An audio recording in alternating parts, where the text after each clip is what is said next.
Indonesia sendiri, pasca reformasi, kita mengharapkan adanya bentuk pemolisian yang demokratis, di mana polisi itu bertugas untuk melindungi, menghormati, dan memenuhi hak asasi manusia. Itu disebutkan bahwa kepolisian punya wewenang untuk melakukan pemblokiran akses informasi. Penyadapan tersebut berpedoman atau melihat dari undang-undang penyadapan. Dengan adanya undang-undang Polri, kepolisian jadi punya kewenangan lebih untuk melakukan hal-hal yang di luar dari tugas dan fungsinya yang seharusnya itu punya fungsi dan tugas dari lembaga lain gitu yang ada di Indonesia.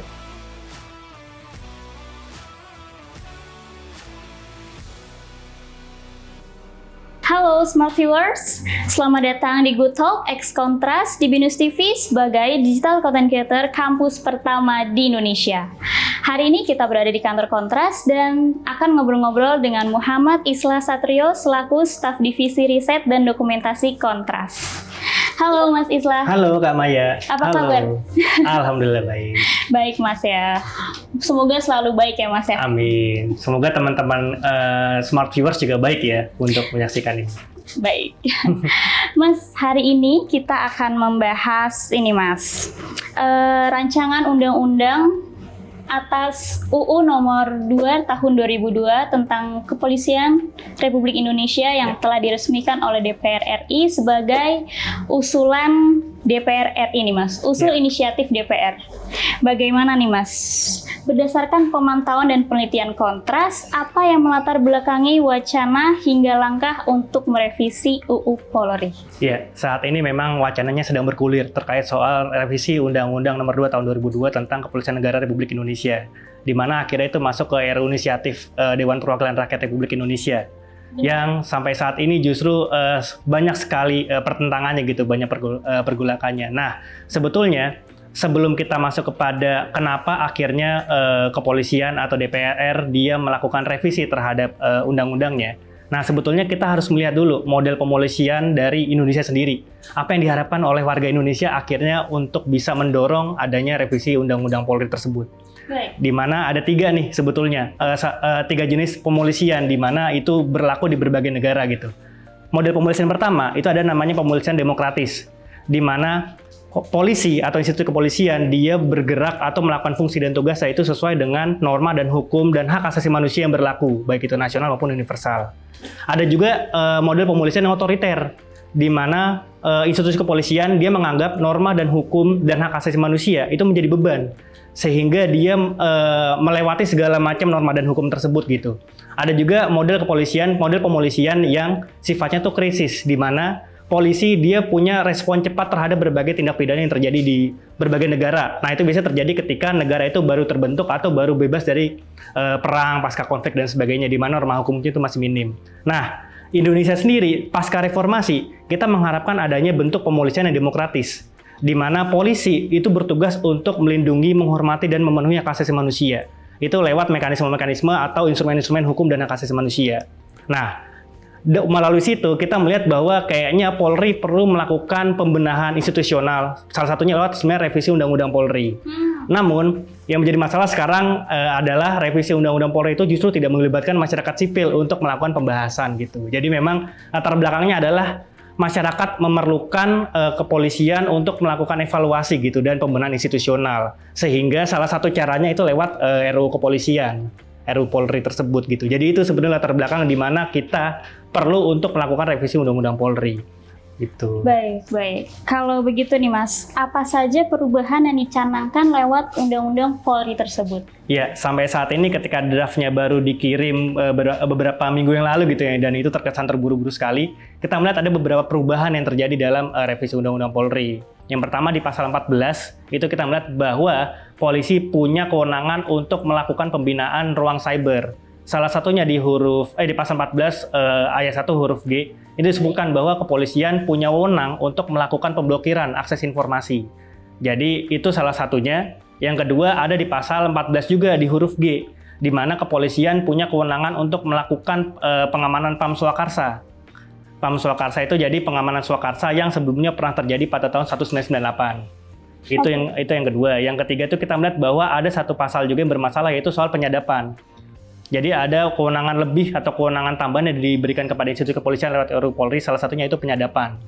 Sama yang terakhir yang menjadi salah satu problem juga bagi masyarakat sipil adalah pasal mengenai Intelkam Polri, di mana intelijen keamanan Polri diberikan kewenangan lebih untuk melakukan deteksi dini untuk mencegah mementingkan keamanan nasional gitu. Jadi berbagai pasal tersebut tambahan-tambahan yang memang menurut kita itu cukup berbahaya gitu. Baik. Mau nanya nih, kenapa Kontras dan sejumlah organisasi masyarakat sipil lainnya menolak revisi UU Polri? Nah, ini teman-teman smart viewers yang menjadi masalah sebetulnya. Kenapa akhirnya banyak banget masyarakat, khususnya organisasi masyarakat sipil, yang melakukan penolakan nih terhadap revisi Undang-Undang Polri. Di mana tadi sebenarnya banyak pasal-pasal yang sudah disebutkan, itu menuai polemik di masyarakat. Kita merujuk ke pertama, misalnya kita melihat terkait soal penyadapan. Di mana kalau dalam Undang-Undang Polri revisi Undang-Undang Polri dalam penyadapan disebutkan bahwa penyadapan tersebut berpedoman atau melihat dari Undang-Undang Penyadapan, di mana sampai saat ini Indonesia belum memiliki Undang-Undang Penyadapan. Malah kita belum punya sama sekali nih. Jadi kita justru melihat bahwa adanya pengaburan terhadap interpretasi pasal terhadap penyadapan, sehingga penyadapan ini tidak diatur secara spesifik. Dia hanya menyatakan bahwa kewenangan penyadapan kepolisian itu sesuai dengan Undang-Undang Penyadapan, yang Undang-Undang Penyadapannya itu nggak ada sama sekali di Indonesia. Nah, kita menjadi khawatir karena takutnya ini akan menjadi interpretasi yang dilakukan oleh kepolisian secara tersendiri gitu, secara subjektif. Ya, akhirnya itu berdampak pada ruang kebebasan sipil dan hak privasi atas warga negara, di mana hak warga negara itu terlucuti akibat adanya penyadapan tersebut. Yang kita lihat sebetulnya kan penyadapan itu juga sebagai salah satu bentuk pelanggaran hak asasi manusia ya. Yang salah satunya hak atas privasi warga negara. Ketika itu tidak diatur secara rigid, itu justru akan berbahaya bagi masyarakat sipil. Terkhusus terhadap hak terhadap privasi warga negara, itu yang pertama. Yang kedua, kita melihat bahwa adanya pemblokiran terhadap akses internet, tadi yang aku sebutkan di pasal 14 huruf huruf Q itu untuk pemblokiran, di mana akhirnya polisi punya kewenangan untuk melakukan pemblokiran terhadap akses informasi. Yang sebetulnya itu juga pernah kita alami ketika tahun 2019 bulan Agustus di Papua. Jadi ketika itu Presiden Joko Widodo melewat Kominfo dia menyatakan bahwa akses internet di Papua itu akhirnya diputus oleh Kominfo dan Presiden. Dan akhirnya beberapa bulan setelahnya itu Presiden dan Kominfo dinyatakan bersalah oleh PT UN. Jadi ada masyarakat sipil yang menggugat terkait soal pemblokiran internet di Papua yang akhirnya itu dinyatakan bersalah oleh PT UN. Yang itu nanti ketika RUU Polri disahkan dengan adanya pasal pemblokiran akses internet tersebut, itu justru memberikan legitimasi bahwa kepolisian berhak untuk melakukan pemblokiran tanpa adanya pelanggaran hukum. Dan itu menjadi masalah buat ruang kebebasan sipil kita gitu. Benar, padahal melanggar ya Mas ya? Padahal melanggar. Bisa jadi ini nanti teman-teman smart viewers misalnya melakukan penolakan nih, atau melakukan aksi demonstrasi di berbagai daerah. Tiba-tiba akses internetnya diputus gitu. Dan itu dilegitimasi oleh hukum. Yang itu menjadi masalah buat kita gitu. Jadinya kita melakukan penolakan terhadap pasal tersebut. Lalu ada lagi pasal mengenai PAM Swakarsa, di mana polisi punya wewenang untuk melakukan pembinaan terhadap pengamanan swakarsa. Jadi teman-teman, sebelumnya pengamanan swakarsa itu pernah dilakukan pada tahun 1998, di mana ketika sidang istimewa MPR RI, itu TNI, ini dulu TNI yang melakukan pembinaan terhadap PAM Swakarsa. Itu menerjunkan pengamanan swakarsa yang terdiri dari organisasi masyarakat yang dipersenjatai untuk menghalau atau mempersempit ruang kebebasan sipil mahasiswa yang melakukan aksi demonstrasi. Yang akhirnya memunculkan satu pelanggaran HAM berat, yaitu peristiwa Semanggi gitu.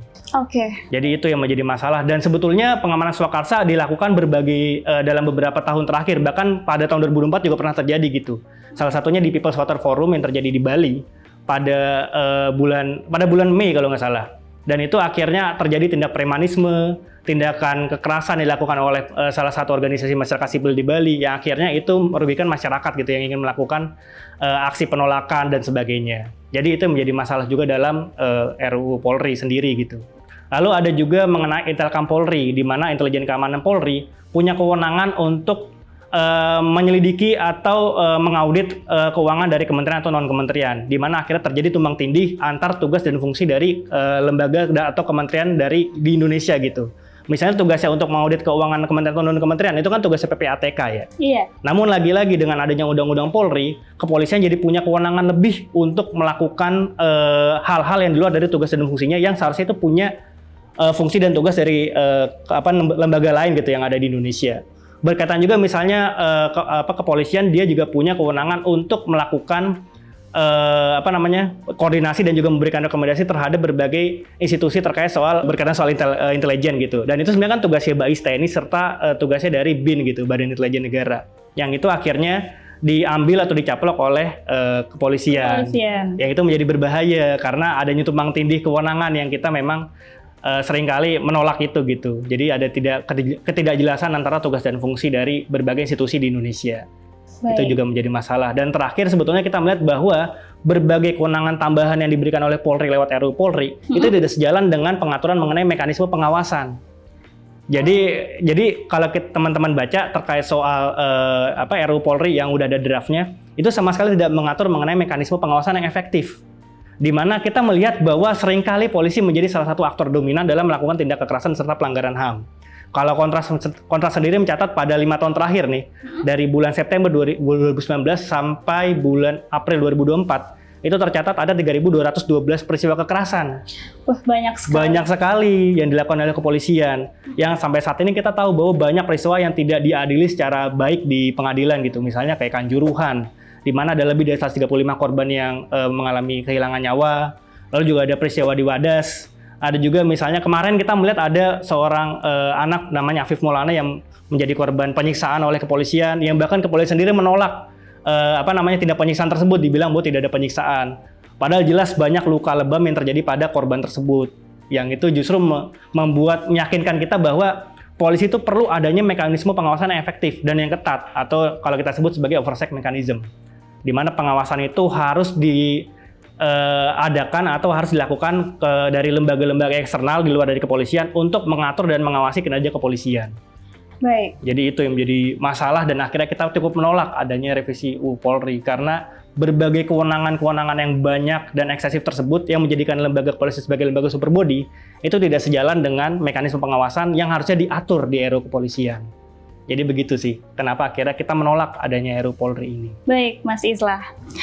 Ada ini Mas, selanjutnya. Ya. Apakah revisi UU Polri berpotensi memperluas kewenangan Polri secara berlebihan dan berakibat pada potensi penyalahgunaan kekuasaan nih Mas? Ya, kita melihat akan ada penyalahgunaan kekuasaan dan juga akan ada kewenangan yang lebih diberikan kepada Polri dan itu akan berakibat lagi kepada penyalahgunaan kekuasaan. Misalnya, kepolisian berhak untuk melakukan memberikan rekomendasi dan koordinasi terhadap berbagai fungsi penyidikan lain di kementerian atau lembaga lain. Karena kan sebenarnya tugasnya Polri juga penyelidikan dan penyidikan kan. Dan di lembaga lain juga ada nih yang punya kewenangan yang sama. Penyidikan, misalnya kayak apa? Komisi Pemberantasan Korupsi atau KPK, dia punya agen penyidikannya sendiri.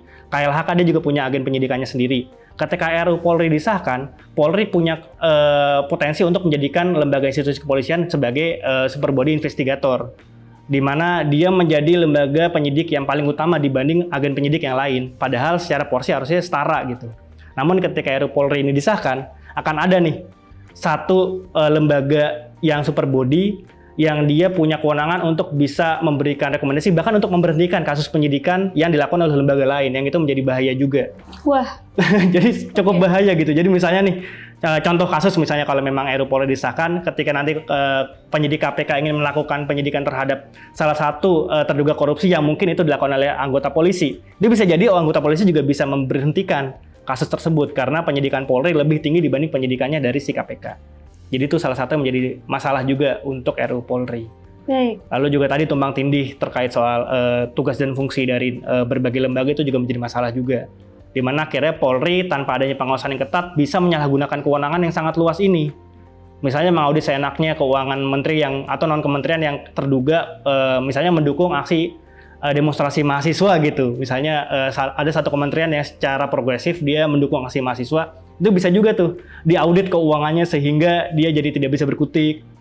Jadi itu salah satu menjadi masalah juga di RUU Kepolisian. Bahaya banget ya Mas. Jadi sangat bahaya untuk ruang kebebasan sipil kita gitu. Baik. Kalau begitu nih Mas, apa sih Mas yang seharusnya negara melalui pemerintah dan DPR RI lakukan untuk memperbaiki kinerja Polri untuk menjalankan fungsi dan tujuan untuk masyarakat? Ya, untuk saat ini untuk jangka pendeknya adalah kita berharap bahwa RUU Polri ini dibatalkan, baik itu pembahasannya maupun nanti pengesahannya itu tidak disahkan karena memang sangat berbahaya jika memang tidak ada peninjauan kembali ya yang dilakukan oleh Komisi 3 gitu. Itu yang pertama. Kedua, kita berharap jika memang nanti ada revisi lagi ketika itu udah dibatalkan, itu melibatkan seluruh partisipasi dari masyarakat secara bermakna gitu. Baik itu akademisi, baik itu masyarakat sipil, karena kita bukannya benci sama Polri ya, kita tuh mencintai institusi kepolisian tapi dengan cara bahwa mereka itu menghormati hukum dan hak asasi manusia gitu. Salah satunya melalui regulasi RUU Polri. Baik. Yang akhirnya RUU Polri ini ketika nanti ada pelibatan dari masyarakat sipil, itu kita bisa sama-sama tuh saling menjaga, mengawasi dan memberikan masukan kepada kepolisian lewat RUU Polri salah satunya. Lebih transparan. Lebih transparan dan akuntabel, dapat dipertanggungjawabkan untuk terkait soal regulasinya gitu. Baik. Jadi harapan kita adalah ketika nanti RUU Polri ini udah dibatalkan dan akan dibahas kembali, itu bisa melibatkan seluruh masyarakat sipil secara bermakna gitu. Jadi itu harapan kita, karena institusi Polri ini memang harus banyak reformasi institusional gitu ya. Salah satunya lewat regulasi juga bisa, atau misal implementasi atas regulasi itu juga ada pengawasan dari masyarakat sipil melalui oversight mechanism. Dan itu menjadi salah satu yang memang harus kita dorong ya. Bahkan bukan dari organisasi masyarakat sipil aja, tapi seluruh masyarakat ya nanti mungkin akan kena getahnya gitu. Baik, oke. Terima kasih, Terima Mas. kasih Kak Maya. Terima kasih Mas Islah sudah ngobrol-ngobrol di Good Talk pada hari ini ya. Ya, terima kasih banyak. Terima kasih teman-teman Smart Viewer. Iya. Oke, Smart Viewers. Kalau kalian punya pertanyaan atau pendapat, boleh banget untuk komen di kolom komentar. Dan terima kasih sudah menonton episode Good Talk kali ini. Jangan lupa untuk like, komen, dan juga subscribe channelnya Binus TV. Bye-bye!